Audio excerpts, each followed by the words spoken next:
Buenas tardes y bienvenidos. Con un enfoque interdisciplinar y multicultural, la Escuela de Verano nos convoca al presente panel, Identidad y Saber Ancestral en la Migración, los grupos indígenas entre las influencias externas y la tradición, en la voz de dos autoridades en el tema, como lo son los profesores Luis Alberto Morales Pujimuy y el taita José Narciso Jamioy, quien, además de su trayectoria académica, son pertenecientes a grupos o pueblos indígenas del Putumayo. Es así como nos acompañarán para adentrarnos en el análisis de la cosmogonía indígena desde el sentido de lo ancestral, de sus identidades culturales, de la cosmogonía y de la profunda conexión con el territorio amazónico. Todo esto como clave para proyectar una sociedad integradora que, frente a los retos de las nuevas tecnologías, la virtualidad, el desarrollo de los territorios y el buen vivir de la población o de las poblaciones, nos permitan pensar en el tránsito de sociedades tradicionales a sociedades abiertas a la interculturalidad.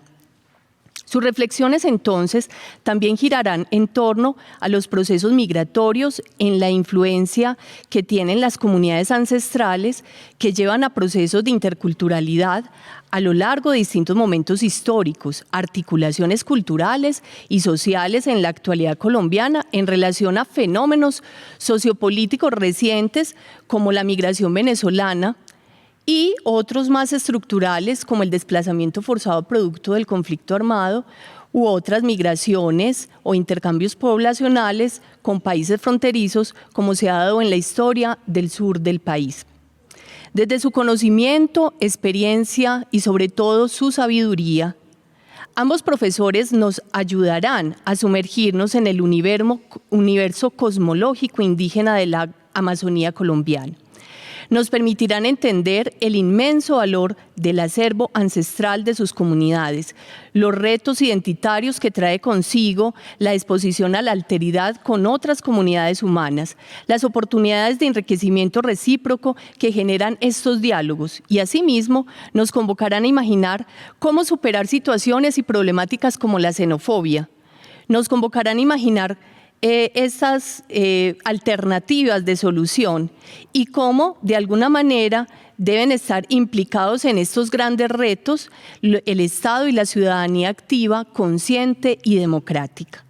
De este modo, tendremos elementos para pensar en recrear nuevas memorias colectivas, identidades culturales y relaciones intersubjetivas, basadas en la confianza, la solidaridad, la diversidad y la interdependencia. De este modo, iniciamos presentando a cada uno de nuestros destacados panelistas y empiezo entonces con el profesor Luis Alberto Morales Pujimuy. Él es indígena Kamsá-Villá del Valle del Sibundoy. Estudió filosofía en el Seminario Intermisional San Luis Beltrán de Bogotá. Es licenciado en Ciencias Sociales de la Universidad Pontificia Bolivariana y es especialista en Acción sin Daño y Construcción de Paz de la Universidad Nacional de Colombia.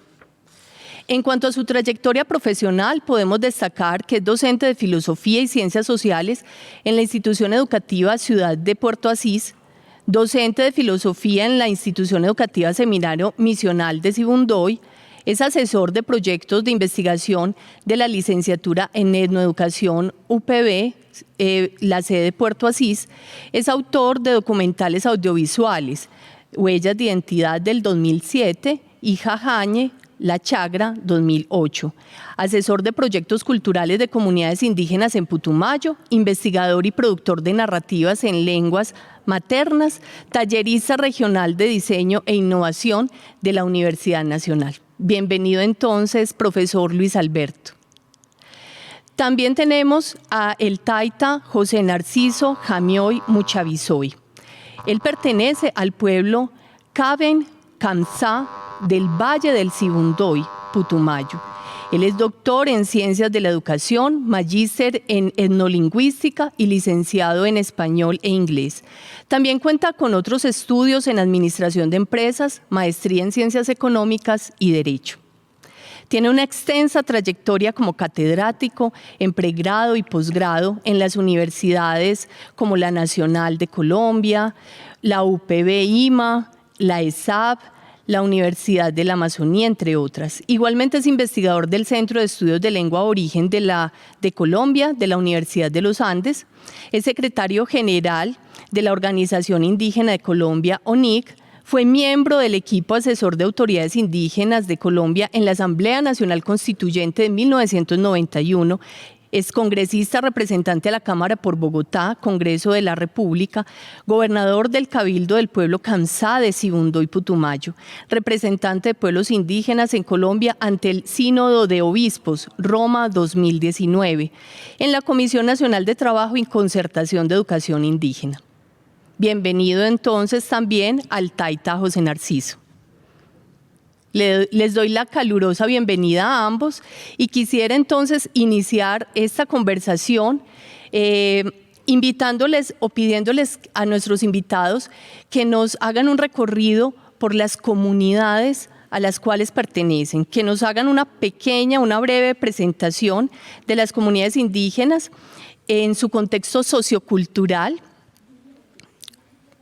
con el profesor Luis, y de este modo ayudaríamos a situar la conversación en un contexto de la Amazonía colombiana. Entonces le damos la palabra al profesor Luis Alberto. Nahuactan, Taitán, Nahuactan, Mamán, Nahuactan, Yescahuamen, Yentran. Primeramente, es lo que Taitán, mamá de licencia, aquí, después Taitán, así de licencia, la licencia, llevo cuenta que se no pierde. Buenas tardes, un saludo desde el Valle de Sibundoy, con el permiso de nuestras autoridades tradicionales y de todos los que nos están observando en este momento. Por favor, permitan presentar el video que he preparado para ustedes.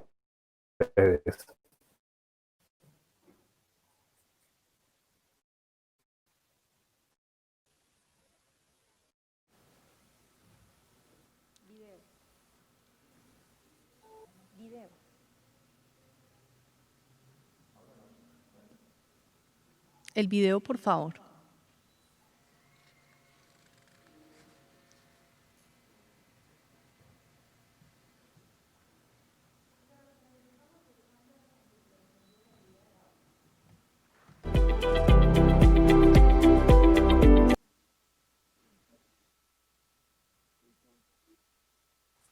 El majestuoso río Putumayo. En este territorio sagrado nuestros ancestros han dejado plasmada su tiempos inmemorables. Los indígenas Kamtra hemos habitado en nuestro lugar sagrado de origen, Tabanoc, luego denominado Valle de Sibundoy. Está rodeado por imponentes montañas donde nace el majestuoso río Putumayo. En este territorio sagrado nuestros ancestros han dejado plasmada su huella, su lengua y su pensamiento. Ellos nos enseñaron a acariciar la tierra, a encargar en su vientre la semilla, a alimentarnos sanamente.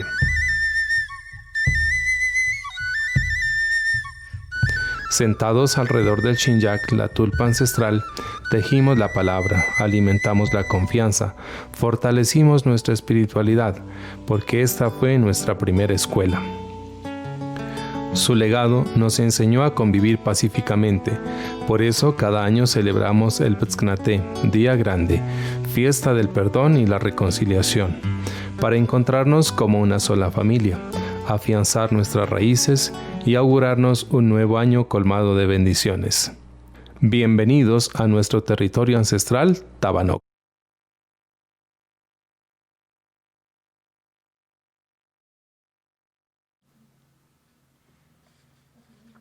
Le escuchamos, profesor Luis Alberto, para que usted nos cuente entonces a partir de ese video maravilloso que acabamos de presenciar, esa descripción sobre su comunidad y también del contexto de la Amazonía colombiana, específicamente donde se encuentra usted y su comunidad.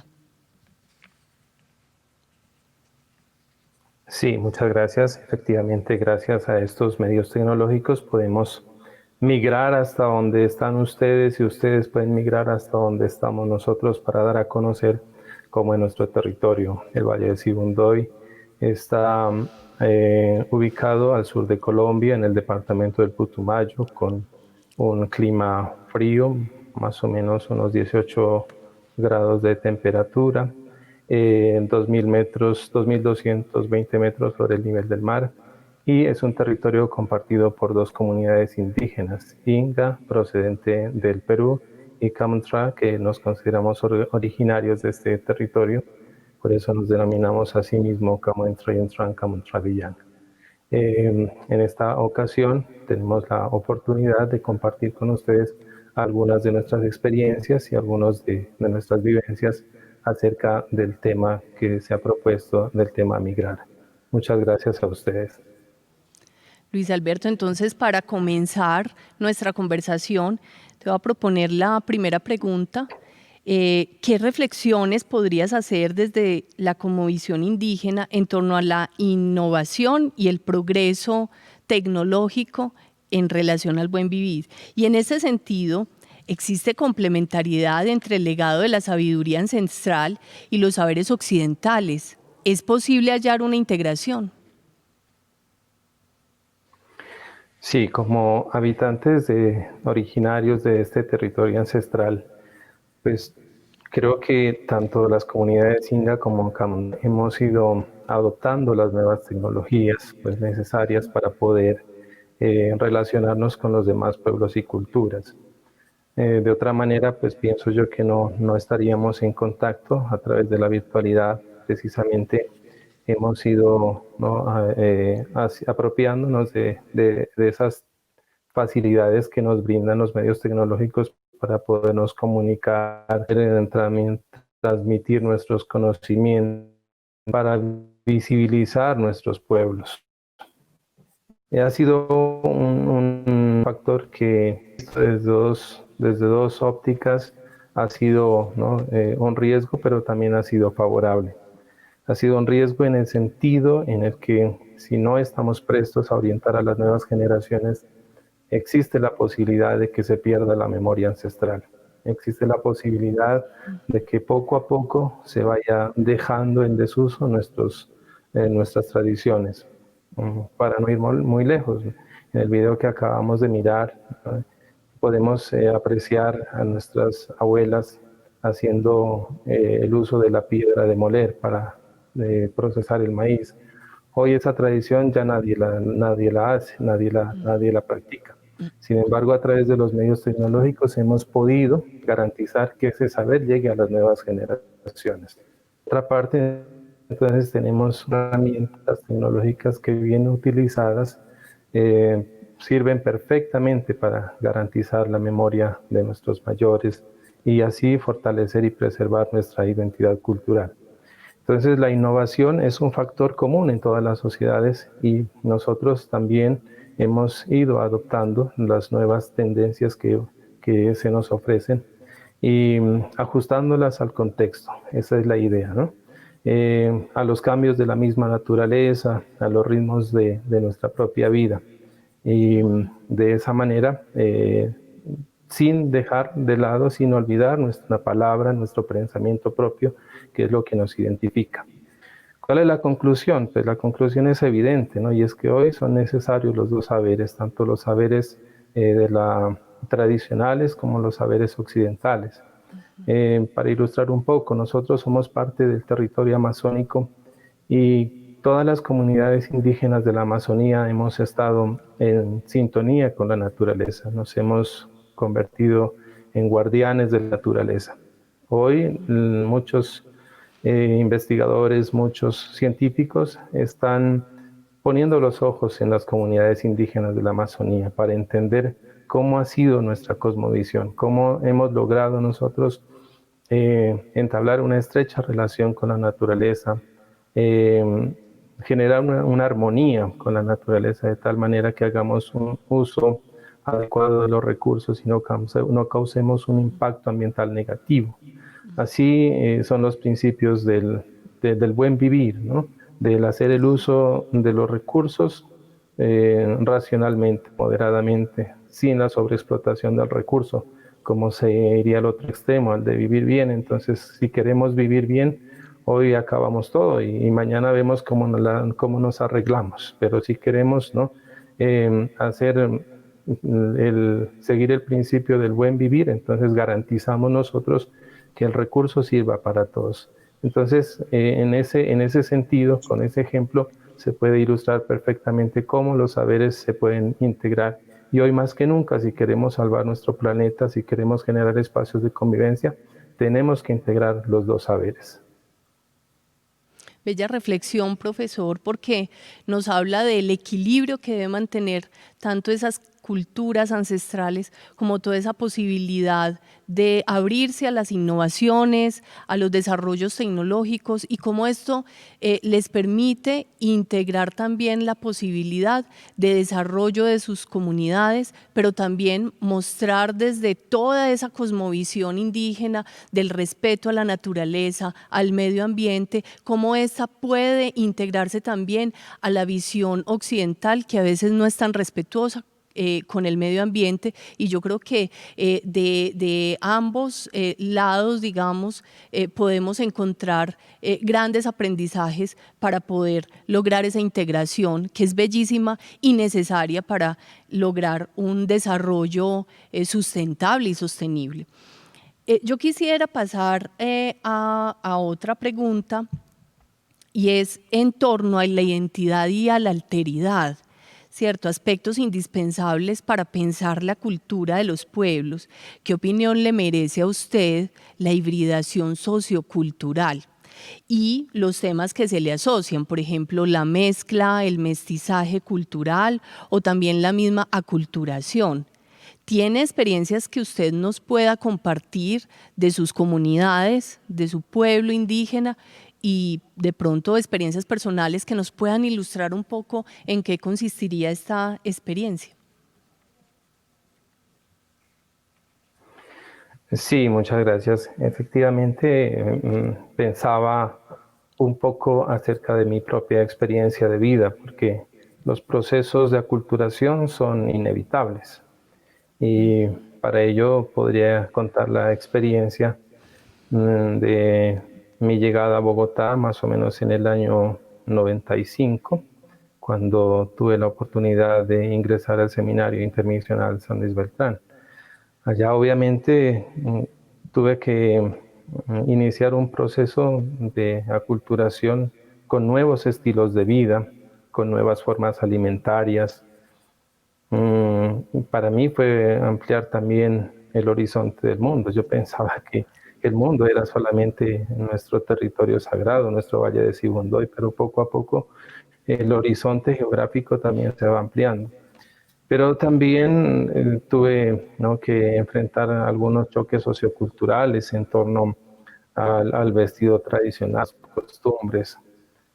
Causó impacto pues que ya en el seminario yo utilizara mi vestido tradicional, entonces era, ¿no?, como para algunos un llamativo, para otros era como un motivo.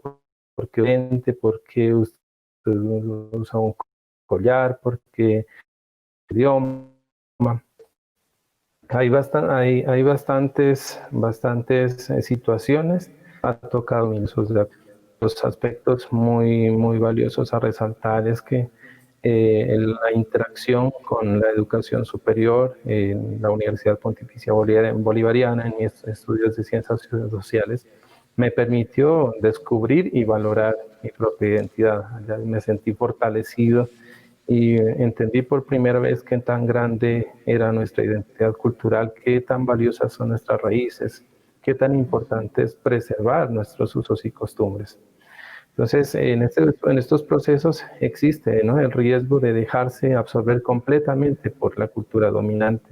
Y precisamente en eso es lo que tenemos que tener mucho cuidado para no comenzar a copiar todo lo que viene de fuera.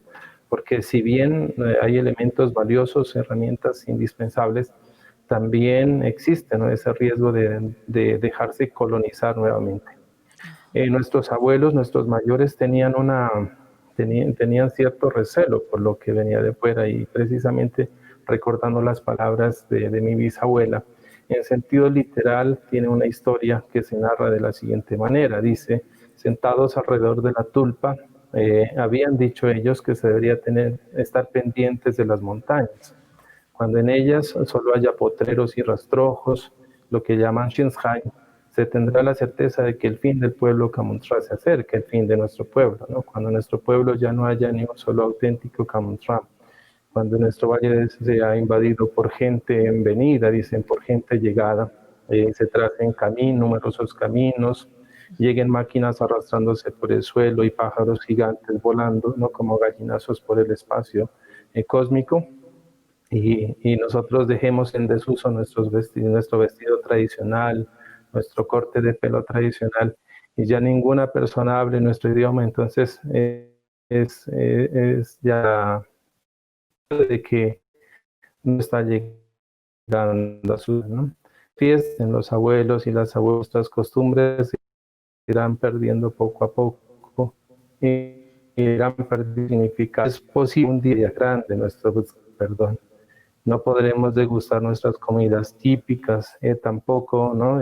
Tampoco, todo será motivo de carestía, y hasta la gente se irá volviendo de menor tamaño, dicen, como el último granito en la caspa de maíz. Entonces ellos tienen que sentir que serían nosotros, sus bisnietos, quienes comenzarían a sentir estos nuevos cambios, y tenían una gran preocupación y decían: qué lástima que nuestras raíces se pierdan si las nuevas generaciones no comienzan a defender lo que es propio. Entonces, esto da a entender que nosotros ya estamos en un proceso de aculturación, pero también estamos haciendo resistencia, porque a través de la educación de nuestros hijos queremos inculcar en ellos nuestros valores y nuestras tradiciones, para que nuestra raíz no se pierda, para que nuestra identidad no se pierda. Queremos entonces nosotros hacer, en el medio de ese mestizaje cultural, de esa hibridación, ¿no?, que siempre recalcar sobre lo que es nuestro, que no terminemos copiando todas las costumbres, sino que nosotros también conservemos nuestra identidad. Eso es la experiencia más bonita que en mí se generó al estudiar ciencias sociales en la UPB, porque me permitió descubrir mi identidad, hacer el uso, pues, de los recursos tecnológicos, hacer un proceso de aculturación, valorar las otras culturas y obviamente compartir con ellas lo que somos, la forma como pensamos, y enriquecernos mutuamente. Muchas gracias. Profesor Luis Alberto, mil gracias por su intervención, y nos queda claro que no hay un rechazo a la integración cultural y a la posibilidad, por supuesto, de la hibridación. La aculturación es un asunto inminente, que usted lo reconoce, y su comunidad, pero también el valor que ustedes le encuentran a no perder las tradiciones y los valores y el sentido de la cultura a través también de las nuevas generaciones. Entonces, por supuesto, usted nos está hablando de una posibilidad que es muy importante, y es la educación intercultural, de alguna manera, donde tanto ustedes están enseñando a las nuevas generaciones sus valores y tradiciones, pero también integrando aspectos que pueden ser valiosos para nutrir y enriquecer esa cultura.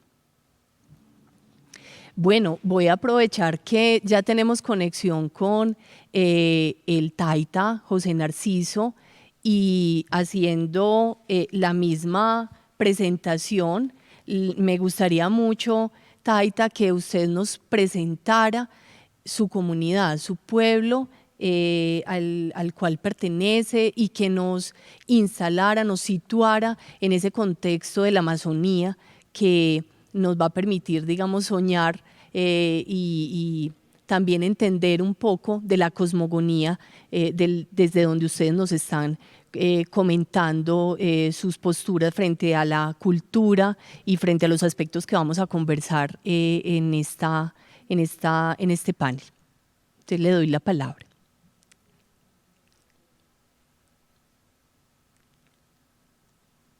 Sí, buenas tardes. Buatán, Aguatán Baya, Luis Alberto, Natalia, Injetskang, Ramwen, Bominch, Moxen, Bukaknaka, Yikachungu, Sabe, Añemok Traba, que te chamuy pochoca y Butaman chamuy ovena, Heyachnanguan, que te. Pues yo pertenezco al pueblo originario que se identifica como Kabung Kamtra, que significa ser originario con saberes, se identifican como pueblo y que tenemos un lugar, un esma, el Valle de Sibundoy. Nací como a 200 metros del río Putumayo y está en la parte alta, digamos, de este departamento, cerca como a 60 kilómetros de Pasto. Pero nuestros mayores fueron los cuidadores de todo esta. Hay un mito que dice que fueron como los cóndores que cuidaban la selva y la montaña. Para nosotros es bien conocido en el mundo que las montañas son el corazón del mundo y la selva es el pulmón. Por eso decimos Tjan y Tjash, como haciendo alusión de que la selva es un poco como más ralo, es más transparente que los bosques de la montaña. Y se calcula que aquí en nuestro valle nosotros pues desde afuera, ¿no? Digamos, desde los estudiosos, dice que más o menos tenemos unos 14, 15 mil años de existencia aquí, pero para nuestros mayores no existe esa concepción. Para nuestros mayores dicen que nacimos aquí de la tierra y ese es nuestro origen. Por eso significa que somos originarios del continente. La visión que nos han dejado nuestros mayores es continental. Somos los originarios, así como con los otros términos que hablan de Abyayala, como los Cuna, y como los Azteca, también, que hablan de los Náhuatl. Asimismo, nosotros decimos Kabung Belwar, todo este continente es Kabung Belwar. Entonces, esa sería como la identidad. Nosotros somos, pues, producto todavía o retoño de mucho sufrimiento, cuando en 1600, más o menos después de 100 años de haber llegado los primeros conquistadores acá, solamente quedaban alrededor de 18 familias. Y en este momento estamos llegando a 8,000 en todo el país, porque ya de nuestro pueblo están en varias partes, están en varias ciudades.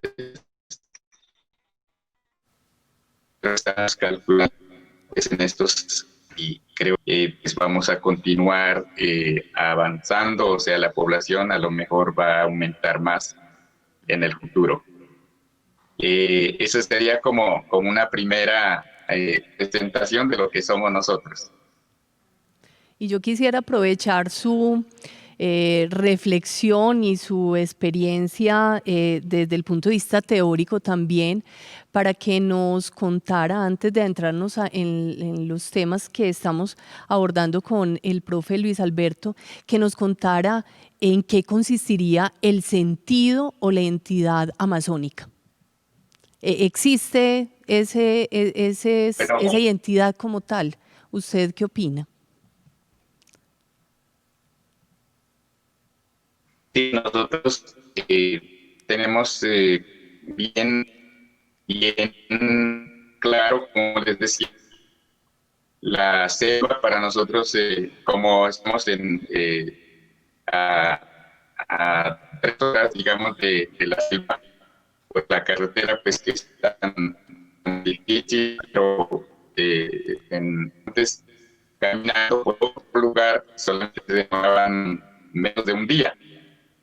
Y entonces ahora esta actividad pues digamos la vemos como porque pues ya lamentos, pero la identidad que nosotros tenemos a partir del concepto Cabón ya nos identifica como parte de la selva y de la montaña. Nosotros no tenemos tanto esa visión, ¿no? Como de dos partes distintas, ¿sí? Tanto así como el cuerpo, nosotros la identidad la tenemos que está en la espiritualidad, la identidad está en la conciencia, a partir de la unión del pensamiento con el sentimiento, con la memoria, con el lenguaje y con la actitud. Cuando una persona, así explican los mayores, cuando una persona piensa y siente, está conectándose, también tiene capacidad de la memoria y tiene la capacidad de actuar conforme a lo que dice, a lo que siente, entonces va madurando. Y eso es lo que a nosotros le decimos como bochenar.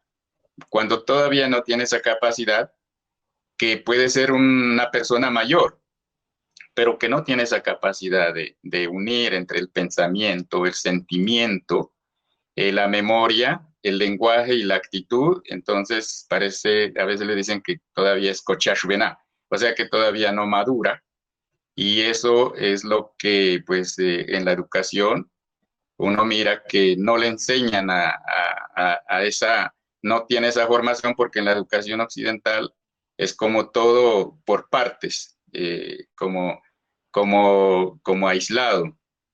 Entonces, para nosotros la lucha es la visión holística, ¿no? Todavía la integración, la integridad de una persona. Eso es lo que hace que una persona sea con identidad. Una persona puede ser un niño y puede tener mucha madurez porque es capaz de expresar lo que piensa, igual con lo que siente, con lo que dice y con lo que hace. Esa relación también la tenemos en la madre tierra. No podemos separar por allá la selva, por acá la montaña, porque de las montañas bajan los ríos. Es todo un ciclo. El Putumayo tiene esa posibilidad, tiene desde montañas, la selva, entonces el río Putumayo, el río Caquetá, el río Cauca nace cerca aquí al macizo y desde acá bajan y llegan a la selva para refrescarla, llega al mar y las corrientes de aire vuelven y atraen para volver a chocar entre las corrientes y volver a producir agua. Es toda una máquina natural. Y eso es lo que le enseñan los mayores, porque muchas veces uno no alcanza a ver todo ese sistema y entonces de pronto uno corta como, así como venimos pensando en veredas, ahora ya en barrios, y entonces esa división pues no es la que nos enseñan los abuelos. De la vida natural y de eso que usted menciona como una máquina que sería todo eso de lo amazónico, ese sentido de lo amazónico, con lo holístico y lo integrador de lo humano, ¿cierto? Que tan bellamente usted nos describe. Para articular eso que nos está planteando, quisiera devolverme un poco a la pregunta que le hacía al profesor Luis Alberto, y entonces es ¿qué reflexión podría hacer el Taita Narciso de la cosmovisión indígena en torno a la innovación, el progreso tecnológico y el buen vivir? Y en ese sentido, si usted considera que existe una complementariedad entre el legado ancestral y lo que nos está ofreciendo el saber occidental, ¿es posible hallar una integración? Sí, los conceptos que dicen sobre la innovación, sobre la tecnología, sobre la identidad, todos estos temas, pues para nosotros, no como de manera, es una visión holística, así como el continente es un solo, para nosotros la innovación es diaria, todos los días innovamos, el concepto es distinto, digamos, no es visto solamente desde lo económico, desde el comercio o desde, así como cuando uno le enseñan, tuve la oportunidad de conocer un poco estos temas cuando estudiaba administración de empresas o economía, y a uno le enseñan allá, son modelos, pero para nosotros no se puede, digamos, por ejemplo, todos los días alguien de nuestros abuelos planteaba, ¿no? Bueno, ¿quién puede producir una hoja de un árbol natural? Entonces, pues es difícil, ¿no? Porque eso todavía no tenemos ese poder de inventar la vida de un árbol natural. Entonces, a partir de ahí, nuestros mayores dicen que cuando van a cultivar en la chagra, que le decimos nosotros, o el conuco, que le dicen en la parte de la Orinoquía y la selva, allí uno todos los días está innovando porque uno va a ver las plantas, las matas, y todos los días son diferentes, no son las mismas, porque están creciendo y el abuelo o la abuela o los que, así como nos criaron, pues uno le enseñaban a innovar las plantas, las semillas, todo ese sistema tan importante que de pronto hoy creen que están innovando, por ejemplo, con las pestes. Nuestros mayores ya desde la antigüedad nos enseñaban que teníamos que lavarnos las manos, que no teníamos que estar abrazados, que no teníamos que estar, digamos, como el hombre y la mujer en el mismo puesto, sino que desde la arquitectura de la casa nos enseñaban por acá los hombres, por acá las mujeres, por acá los jóvenes, los niños, las niñas. Hay espacios definidos y no era porque haya una discriminación, sino porque ellos decían que la mujer es una persona complementaria al hombre que es muy delicada y no puede de pronto sentarse, por ejemplo, en la menstruación o en alguna enfermedad de la mujer. Entonces, si uno se sienta allí de donde está una persona enferma, pues se puede contagiar. Entonces, todos estos temas, hoy en día, yo lo veo que aparentemente es innovación, pero para nosotros eso es milenario. Simplemente pues que tal vez por haber accedido a otra forma de educarnos como la escolarizada, pues fuimos perdiendo. Pero nosotros, si volvemos a mirar lo nuestro, todo está allí. Entonces, de pronto hay cosas como que se perdieran o nos olvidamos y volvemos como a innovar, como a volverlo a hacerlo nuevo, y eso pues también lo he visto en el comercio occidental, ¿no? Uno mira, por ejemplo, los pantalones de bota ancha hace un tiempo y ahora a veces uno vuelve a verlos y así hay cosas que en el comercio pasan de moda y luego vuelven a ser como novedosos. Entonces, asimismo, nosotros estamos innovando en la artesanía. Hay muchos artesanos que innovan productos y pues como ya estamos en este medio de la economía del mercado, entonces pues ahí hay para todo gusto, ¿no? Les hacen de acuerdo a las peticiones de afuera, pero sin perder la esencia, ¿no? Lo esencial, lo que ha sido pues tradicional se mantiene. Entonces, allí uno mira que sí, nosotros no tenemos como esa de establecer una buena relación, que encuentra relación.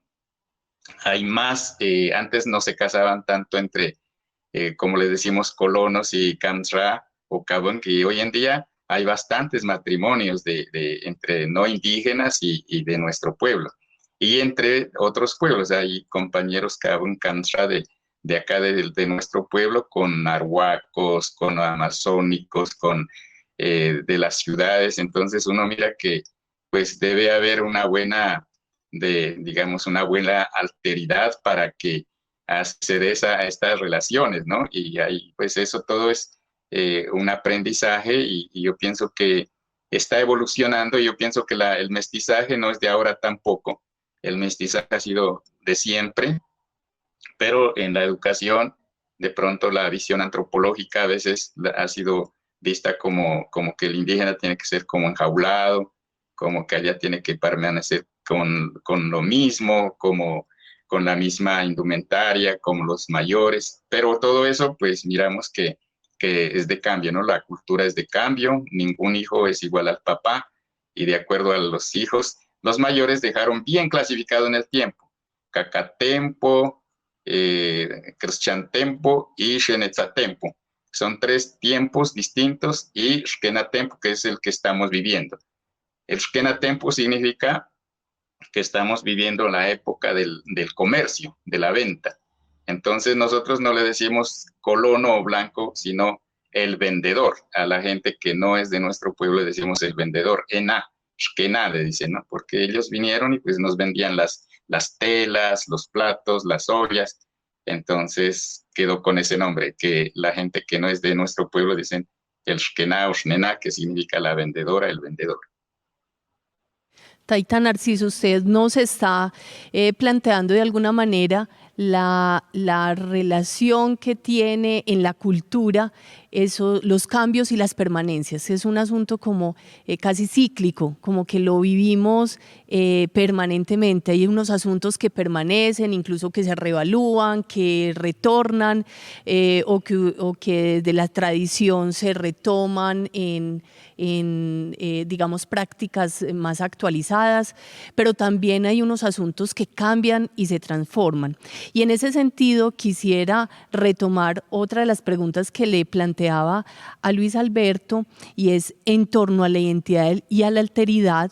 ¿Qué aspectos considera usted que merecen la atención frente al tema de la hibridación sociocultural? Si ustedes en sus comunidades y desde su perspectiva es la hibridación, la mezcla, la culturación, el mestizaje cultural, son válidos, son asuntos que han sido aceptados de los pueblos indígenas, y si tiene alguna experiencia para compartirnos desde su comunidad o desde su experiencia personal. Sí, me parece muy importante esta reflexión, porque en la tradición de nuestros pueblos, aquí en nuestro pueblo siempre nuestros mayores hablaban 3 lenguas, el inga, nuestra lengua Kamsra y el español. Y algunos aprendían otras lenguas como el siona o el cofán, y lo mismo he visto en otras partes, ¿no? Por ejemplo, en el Baupés a veces uno encuentra familias que hablan 6, 7 lenguas, y eso pues era o es algo que biológicamente también muy importante, porque pues uno como que aumenta las neuronas, y ese es el concepto que tenían los abuelos, los sabios, digamos, nuestros mayores, siempre decían que las neuronas, en la medicina tradicional, darse al mundo celestial. Y entonces, así con esa visión, pues nosotros en nuestros mayores no ha habido como ese rechazo de que no pueda, o que la juventud o que las señoritas, los jóvenes, pues puedan tener sus intercambios, su mestizaje. Y nosotros miramos que esto, la mayoría de los abuelos hablan es del destino, ¿no?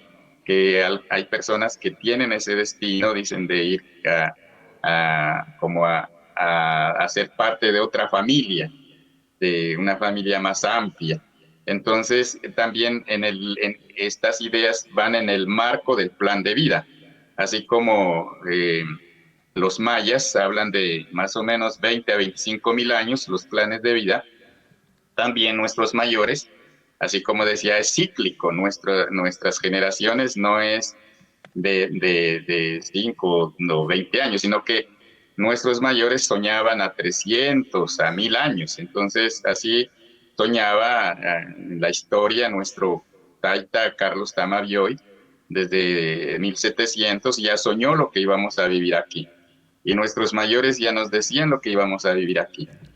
sino que hoy en día, pues con la visión que tenemos casi muy inmediatista, entonces hemos perdido esa visión y eso nos lleva a tener otra percepción, otra idea del tiempo, porque para nosotros un año es un día, así le llamamos nosotros, Yanate. Yanate es un año, pero lo que está diciendo es un día largo. Por eso nuestros mayores decían que el tiempo de vida pues era solamente para venir a conocer el mundo, a vivir, a hacerse dueño. Porque si hacemos un cálculo, una persona que viva 90 días, o sea, 90 años, solamente meses. Y esa percepción hacía que nadie tuviera tanta ambición de acaparar, de volverse propietario, de volverse rico, porque decían, es que este mundo es para conocerlo, para disfrutarlo, y ahí está el buen vivir, ahí está todo ese concepto del buen vivir, que significa vivir en paz, vivir el máximo valor que tenemos nosotros es vivir en paz, hasta llegar al punto de abandonar todo, lo importante es vivir en paz. Entonces, nuestros mayores, cuando miraban a la gente de otra parte que llegaban a quitarles o a incomodarlos, preferían irse, mejor se iban a la montaña donde nadie los moleste. Y eso es como nuestra característica. Cuando uno mira que a alguien le perturba la vida, pues uno prefiere abandonar donde está y se va a atrapar. Entonces, para nosotros el mundo, la visión no es la de acumulación, la de hacer capital, la de llenarse pues de cosas, que hoy sí, pues digamos ya la juventud de hoy, digamos los que tienen 20, 30 años, ya cada vez uno los mira que pues están más con esa visión. Y yo pienso que estamos entrando a ese cambio del consumo, y ya de menos producción, porque antes, cuando yo todavía, a mi mamá nunca me enseñó el español, por eso cuando fui a la escuela, allá aprendí a hablar español, entonces mi mamá siempre decía, pues que como yo no los crié hablando español, yo siempre voy a hablar con mi hijo en Cantrá, y pues que lo disculpen, siempre decía así. Y por eso nosotros, pues, a lo mejor nunca fuimos tan, digamos, lo que me ha tocado a veces pasar por las universidades ha sido como algo que nunca he sentido. Yo a veces les digo, yo nunca he sentido que haya estudiado porque yo no sé qué será encerrarse, ¿no? Así me decían en alguna ocasión, decían que querían darme una beca para Francia, y yo les decía, pero yo no quiero ser un científico de cuatro paredes. Yo ni sé, tal vez de pronto para, digamos, para nuestros pueblos, a lo mejor no existe científico. Entonces solamente es vivir muy bien los 90 años, 90 días. Eso sería como de pronto la máxima aspiración. Qué belleza. Taita nos habla de unos asuntos bien potentes como aquello de que las nuevas generaciones son un poco más abiertas a la integración cultural, pero sobre todo me llamó mucho la atención y me gustaría conectar ahí la conversación con el profesor Luis Alberto, cuando el Taita nos dice que el buen vivir es vivir en paz. Qué bello concepto.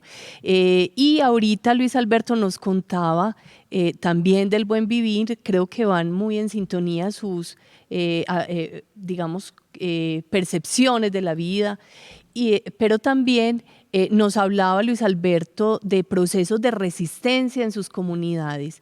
A mí me gustaría darle la palabra a Luis Alberto como para que conectáramos un poco eso, saliéndome un poco de la pregunta que llevábamos, pero quisiera conectar esos dos elementos que ya han sido mencionados en esta conversación para no dejarlos pasar, porque me parecen muy sustanciales, muy relevantes en la conversación sobre el tema de la cultura, la hibridación cultural, la integración, ese asunto de el buen vivir para vivir en paz, pero también procesos de resistencia desde sus pueblos. Profesor Luis Alberto, ¿nos quiere dar su apreciación? Sí, muchas gracias. Agradecer a Tan Narciso por el buen vivir traduce como esa convivencia armónica, esa sabia convivencia con la naturaleza, pero también con las personas que están a nuestro alrededor. En nuestra forma de pensar y de entender el mundo, el concepto de paz no tiene una traducción literal. Para nosotros estamos en paz, que estamos, ¿no? En el vivir cuando nos rechazamos, los abuelos mantenemos buscando la forma de hacerle la guerra al otro. Entonces, esos dos conceptos son los que año tras año nosotros en la celebración de nuestro día grande o del Butsnate siempre tratamos de limar, de sanar esas heridas que a veces hemos generado en las otras personas, ya sea con las palabras, con los hechos o con un simple gesto. Por eso cada año tenemos la oportunidad del perdón y la reconciliación, de volver a armonizar nuestra vida, de volvernos a bautizar, decimos nosotros, de celebrar juntos como hermanos, como hijos de una misma tierra, como hijos de una misma madre que llevamos la misma sangre, de afianzar esas raíces ancestrales y de comunicarle, de enseñarle al mundo que es posible un buen vivir, ¿no? En armonía con la naturaleza, en armonía con los demás seres humanos, que puede ser un ejemplo, en este caso para el colombiano, donde pues, la guerra es como el factor común. Nosotros, desde nuestra experiencia de vida, desde la sabiduría de nuestros mayores, abuelos y abuelas, queremos contarles que es posible, ¿no? Vivir en paz, a veces sin necesidad de una mesa de concertación. Basta que haya la disponibilidad para perdonar y para sentirse perdonado. Así podríamos nosotros seguir el principio del buen vivir de nuestros mayores. Muchas gracias. Y frente a los procesos de resistencia de los que nos hablaba hace un momento, ¿se conectarían con esas formas de hallar o de buscar el buen vivir? Precisamente, entonces, nuestro proceso de resistencia se da en la medida que tenemos que ser garantes de nuestras tradiciones, del legado que dejaron nuestros ancestros. Llega un momento que perdemos nuestro horizonte, perdemos nuestro pensamiento, entonces correría el riesgo propio identidad. El buen vivir nos ha garantizado a nosotros tener una forma auténtica y desde esa forma auténtica poder enseñarle al mundo que es posible, ¿no? Generar esos espacios de convivencia y de armonía. El taita José Narciso quisiera ampliar un poco esa idea sobre los procesos de resistencia de las comunidades o de los pueblos indígenas para esa búsqueda del buen vivir. Sí, solamente para complementar la idea que dice aquí el profe, para nosotros hay algo natural en el trabajo que lo identificamos como todo trabajo implica esfuerzo, implica sacrificio, todo conocimiento igual. Por eso cuando el trabajo le decimos genangmian, que aparentemente fuera como de sufrimiento. Pero lo que a uno le enseñan es que el mundo, el ser humano, está hecho para eso, para ser capaz de hacer sus sacrificios, sus esfuerzos, pues para poder avanzar en el conocimiento, en el trabajo, todo pensando no en uno, sino en los demás, porque nuestra identidad está hecha con el nosotros. No existe un yo como primero. siempre, por eso decimos Kabang, que significa nosotros mismos los originarios, y así se identifica, ¿no? Dice, ¿usted quién es? Entonces dice, yo soy Kabang, dice, y está diciendo, yo nosotros originarios, dice, no dice como una identidad aislada, sino que siempre está, la resistencia está en el ser colectivo. Cuando uno, pues yo siempre veo que no podemos aislarnos porque la resistencia está en vivir como las hormiguitas o como un racimo por decir, de uva o de plátano. Nosotros somos racimos humanos y por eso, pues desde el punto de vista jurídico, han interpretado muy bien ese concepto del Kabung, que significa ser sujeto colectivo de derechos. No es solamente sujeto de derechos colectivos, sino sujetos colectivos de derechos. Y eso es lo que significa el Kabung. Pero el problema ha sido la traducción. Cuando nos identificamos como Kabung, eso muchas veces indio, dice. ¿Qué significa Kabung? Dicen indio, o dice para no tener otra interpretación. Qué importante que el mundo sepa que Kabung significa que somos originarios y que estamos hechos para apoyar, para seguir construyendo pues con la madre tierra, porque nosotros tenemos una visión solar. Nosotros somos, como decía el profe Alberto, decía, en la tulpa nosotros tenemos una expresión propia que se llama Shinjak, que significa el lugar del sol. Shinjak significa donde nosotros nos formamos como familia, así como la familia del sol, que tiene la Vía Láctea, que tiene cada estrellita, la luna, la tierra, todos los astros tienen sus caminitos, sus órbitas, y asimismo somos las familias. Cada papá, mamá, los hijos tienen sus órbitas por donde tienen que caminar, y eso constituye la familia, lo que decíamos, la armonía, ¿no? Cuando yo a veces les he tenido la oportunidad en el cabildo, o cuando fui gobernador, yo les explicaba qué tal se una, o el sol, o de pronto alguna estrella y empiece a chocarse con todos, pues nos mata a todos, porque se acaba la paz en la familia. Cuando uno de los hijos, uno de los padres, pierde el camino, la órbita por donde tiene que caminar, entonces se destruye la familia. Y eso, pues no hay más códigos que eso, ¿no? Por eso le decimos la importancia del Shinjak. Es donde está como todo el código de familia.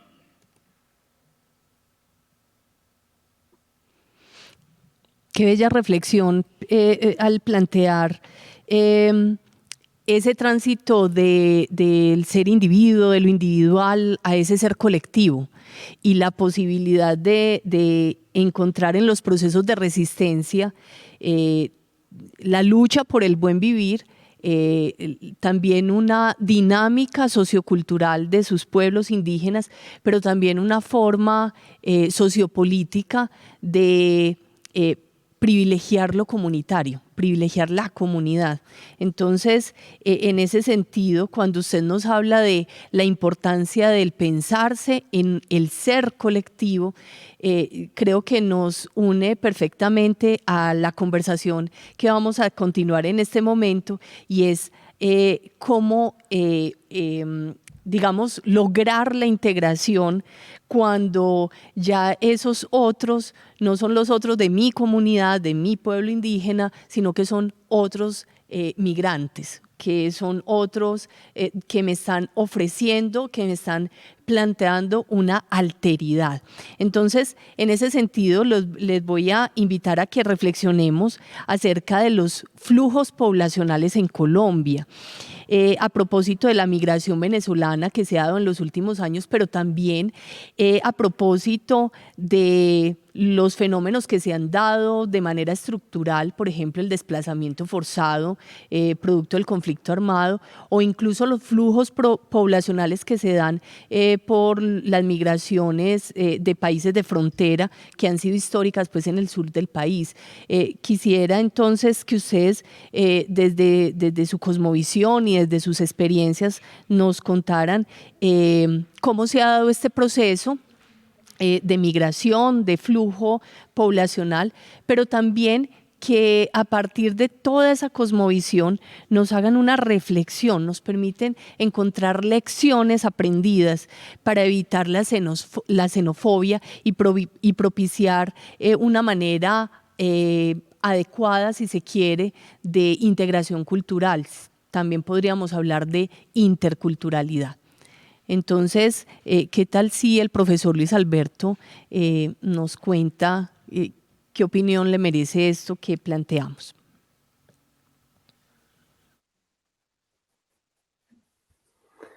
Sí, muchas gracias. Yo parto de hacer una reflexión, y es que el proceso de migración nosotros lo experimentamos acá en el Valle de Sibundoy ya hace varios años. Muchos de nuestras y algunos campesinos en el país vecino, y allá en algunas regiones como Barquisimeto, el estado Barinas, y sus hijos nacieron con identidad pues, política venezolana, pero tal vez también llevando sus raíces, llevando su ancestro. No nos olviden de, de haber nacido allá en Venezuela. Y muchos de ellos hoy están de retorno acá a nuestro Valle de Sibundoy, todo en la zona de Santiago, en el Alto de San Andrés. Y tal vez a ellos les parezca extraño volver a su territorio ancestral, volver a su raíz. Y esa fue la misma experiencia que nos pasó a nosotros cuando migramos hacia la ciudad, hacia las ciudades en busca de cursar nuestros estudios superiores. Y obviamente no fue fácil adaptarse porque atrás quedaba la montaña, la tulpa. Tuvimos que dejar de escuchar el canto de los pájaros, sentir el calor del hogar, la palabra ancestral, el camino por donde he corrido. Tuvimos la esperanza de que algún día volveríamos. Es que dentro de la comunidad Camutran, trayectoria, con el referente de que tenemos, y cada año nos encontramos esa ocasión para poder, en días grandes, esa ocasión para poder estar juntos nuevamente. Ir de la se fue allá todavía, tal que por allá, esas fueron las que hicieron cuando abogó por primera vez. Entonces esos prejuicios tuvimos que mentirlos a la gente con la cual quienes habitamos en el sur de Colombia somos personas igual, con igual, y que tenemos nuestro propio ritmo de desarrollo y que nosotros también tenemos nuestras capacidades y nuestros valores. Entonces, hoy ocurre lo mismo con nuestros hermanos venezolanos que están llegando a Colombia, y los prejuicios seguirán siendo, sí, y la situación seguirá siendo similar si no esos prejuicios, si no quitamos esa tendencia a estigmatizar al otro, o esa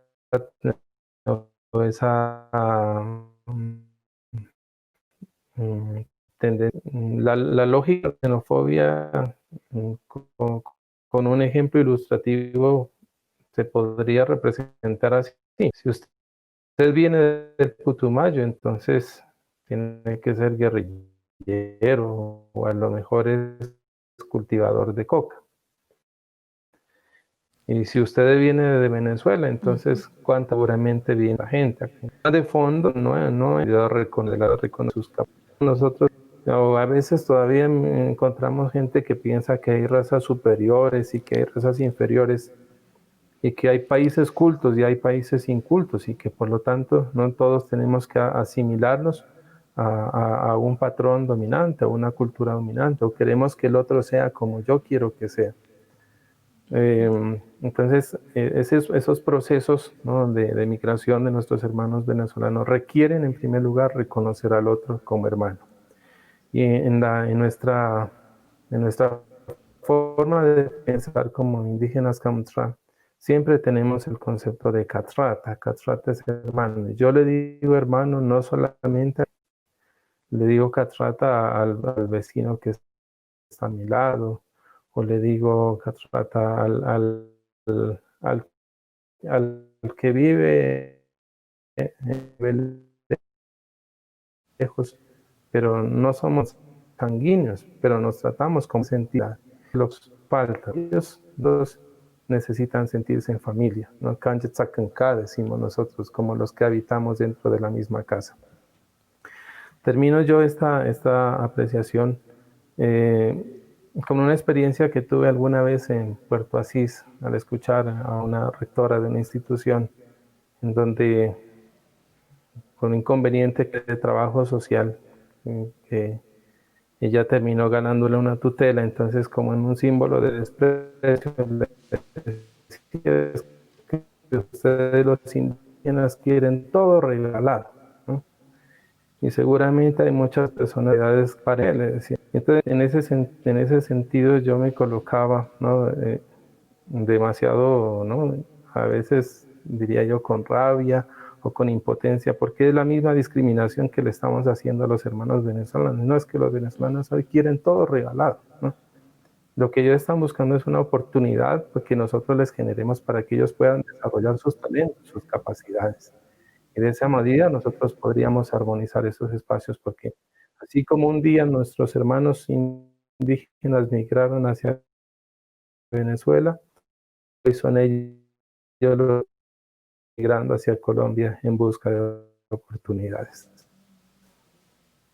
Bellas palabras, Luis Muchas Alberto, gracias. cuando nos planteas para superar la xenofobia, el reconocimiento y la aceptación del otro diferente en su persona humana, ¿sí?, en sus características, y cómo nos hace reflexionar de que finalmente la migración venezolana es un fenómeno que digamos coyuntural, pero que de alguna manera al interior del país también hemos vivido esas situaciones de discriminación interna, y que tendríamos que reflexionar de cómo potenciar esa capacidad de reconocimiento del otro desde la cultura y desde la posibilidad de integración.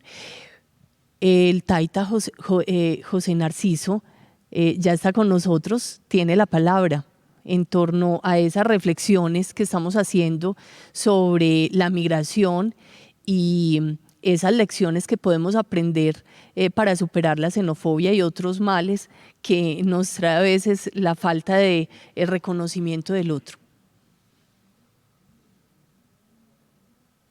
Taita.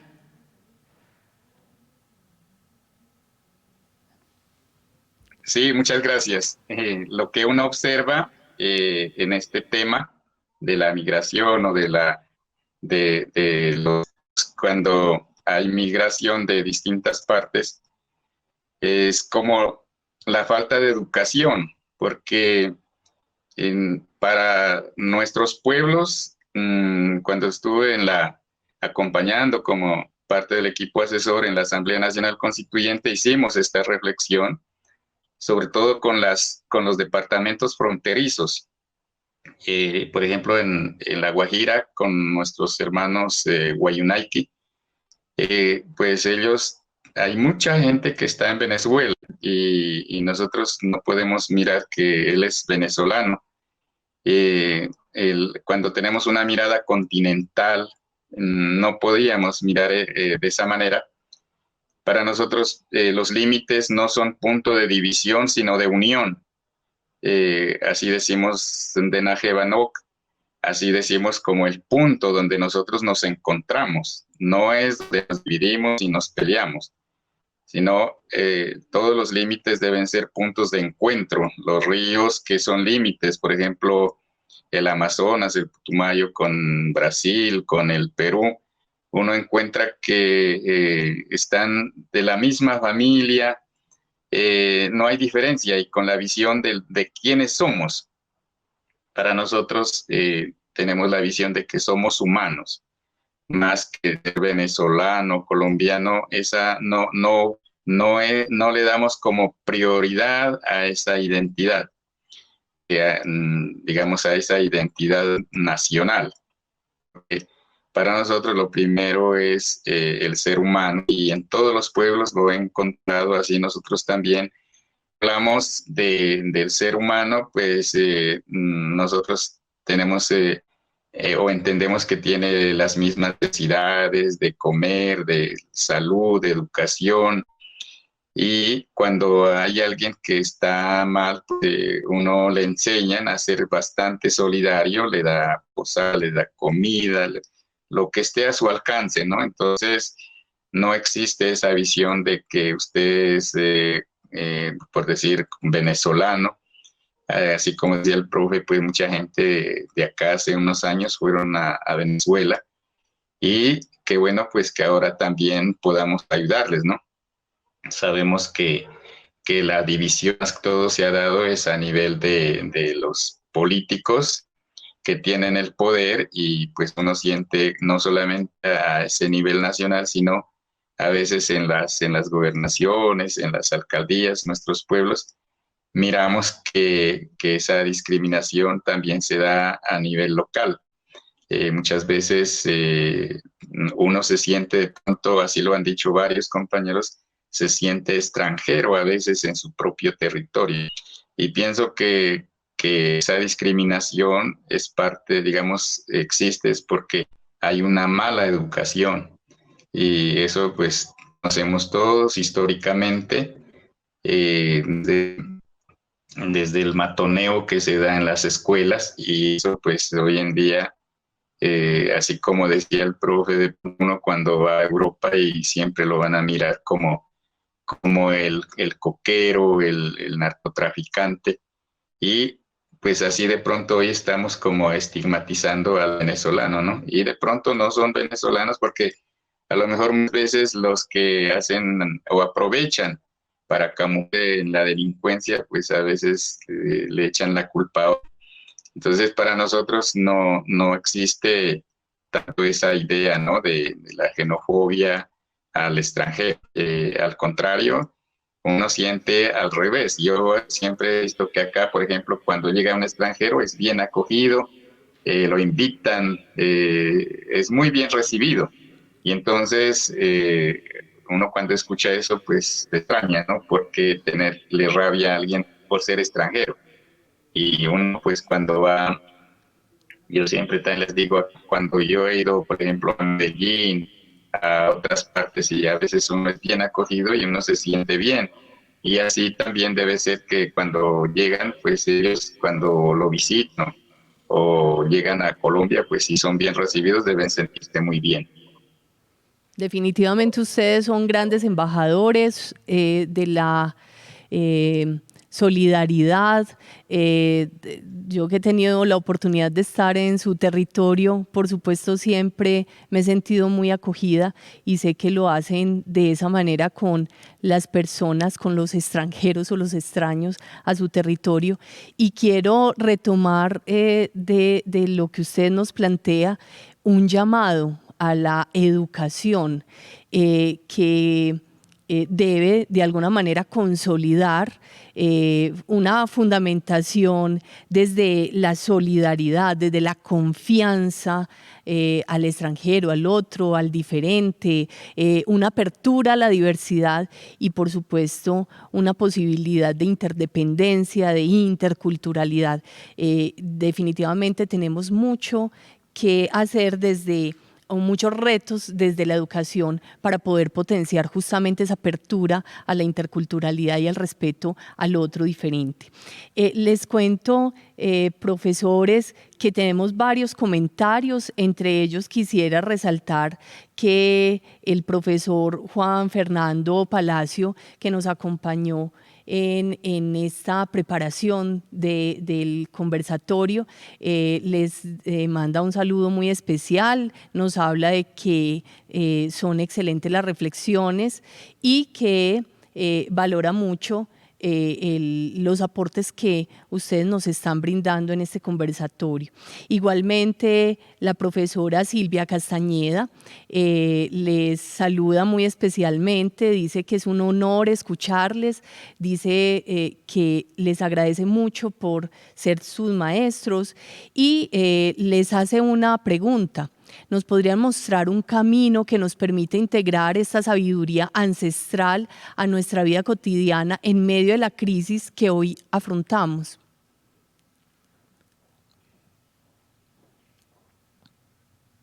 Luis Alberto, ¿podrías ayudarnos con esta pregunta? Sí. Sí, muchas gracias. A ver, yo pensaría que, bueno, los caminos no están trazados, ¿no? Los caminos hay que comenzarlos a forjar. Los caminos hay que hacerlos. Entonces, sin embargo, que con los procesos etnoeducativos y creación de saberes en procesos de investigación, haciendo integración de saberes ancestrales con los saberes occidentales. En la medida que nosotros vayamos esas capacidades, toda esa herencia cultural que nos dejaron nuestros mayores y sirva como motivo de reflexión para, decimos, hombres de ciencia, pues de igual manera ya tendremos, ¿no?, el inicio tal vez de una ruta que entre todos podemos construir para que mediante ese enriquecimiento mutuo todos podamos aprender, porque nadie es dueño del conocimiento absoluto, sino que todos tenemos conocimiento de ciertos tópicos,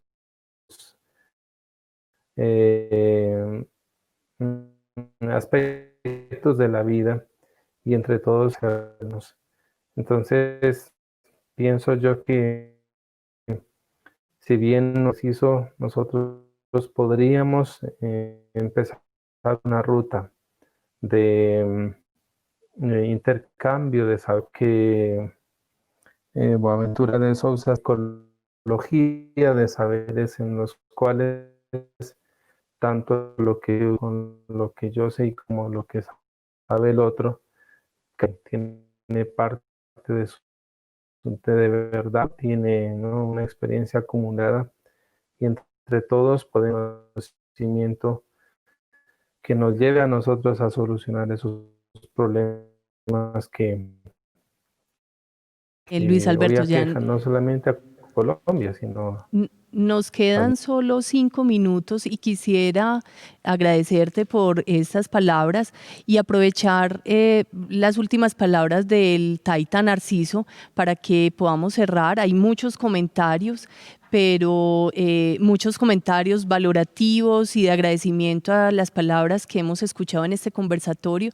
Quisiera que le diéramos la palabra al Taita Narciso para que pudiera en 2-3 minutos darnos sus apreciaciones frente a esa pregunta.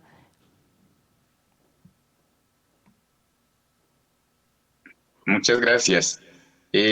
Pues nosotros podríamos guiarnos por lo que nos han dejado como legado nuestros mayores, ¿no? Que sería la educación. Dicen, en primer lugar, ellos nos enseñan que tenemos que mirarnos a nosotros mismos. En Canadá, cuando siempre a uno le toca viajar o salir, o todo el tiempo, cuando uno sale de casa, siempre dicen Senojo Nayan, que significa mírate a ti mismo, así vas a poder como darte cuenta quién eres y también valorar a los demás.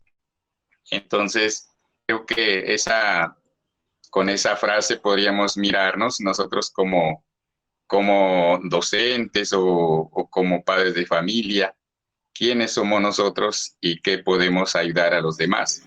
Y también ese proceso tiene que ser con lo que nosotros tenemos como educación. Nosotros decimos Hawaiiana.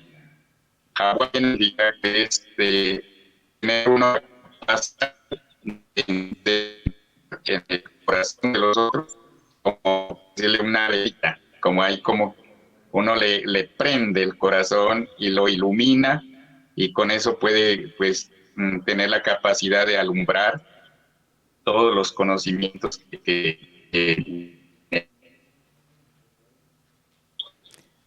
Bueno, entonces, bellas reflexiones del Taita Narciso, del profesor Luis todos Alberto. íbamos bien. Les agradecemos Esa sería muchísimo como por su la participación. reflexión. Nos Muchas gracias. dejan enormes y muy valiosas elementos para seguir reflexionando y pensando desde la educación, desde la ciudadanía, desde el reconocimiento y la valoración del otro diferente, y la posibilidad de verdad de abrir caminos a la interculturalidad. Agradezco mucho a todos ustedes por la participación también en sus preguntas. Lamentablemente no pudimos leerlas todas, pero quedan ahí reflexiones bien valiosas para que podamos seguir pensando frente al tema de la integración cultural.